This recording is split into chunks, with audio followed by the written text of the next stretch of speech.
Friends, welcome to super duper kitchen. இன்றைக்கி நம்ம சேனலில் பார்க்க போகிறது ஒரு வித்தியாசமான ஒரு ஸ்வீட் ரெசிபி தான். பாதாம் அண்ட் பிஸ்தா வச்சு செய்ய போகிற ஒரு ஹல்வா. ரொம்ப ஈஸியாக கம்மி இன்க்ரீடியன்ஸில் செஞ்சிடலாம். ஸோ வாங்க இது எப்படி செய்யலாம் அப்படின்ட்டு நம்ம வீடியோவில் பார்க்கலாம். ஃபஸ்ட்டு ஒரு கடாய் எடுத்துக்கோங்க. அதில் 75 கிராம் பாதாம் இதை போட்டு ஒரு சூடாகிற அளவுக்கு நம்ம ரோஸ்ட் பண்ணி எடுத்துப்போம். கலர் சேஞ்ச் பண்ணணும், வாசனை வரணும், அதெல்லாம் எதுவுமே அவசியம் கிடையாது. அடுத்ததாக 75 கிராம் பிஸ்தா, இதையும் அதே மாதிரி ஜஸ்ட்டு சூடு பண்ணி எடுத்துப்போம்.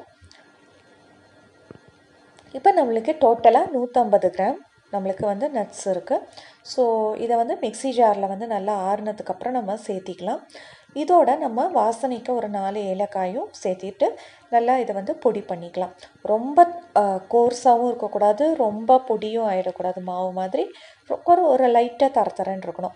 ஸோ 75 கிராம் பாதாம், 75 கிராம் பிஸ்தாவுக்கு 150 கிராம் சர்க்கரை, 100 கிராம் சர்க்கரை சேர்க்காத கோவா, 2 டேபிள் ஸ்பூன் தண்ணி, இது எல்லாத்தையும் விட்டு நல்லா நம்ம மிக்ஸ் பண்ணிக்கணும். அந்த சர்க்கரையும் கோவாவும் நம்மளுக்கு நல்லா மிக்ஸ் ஆகணும்.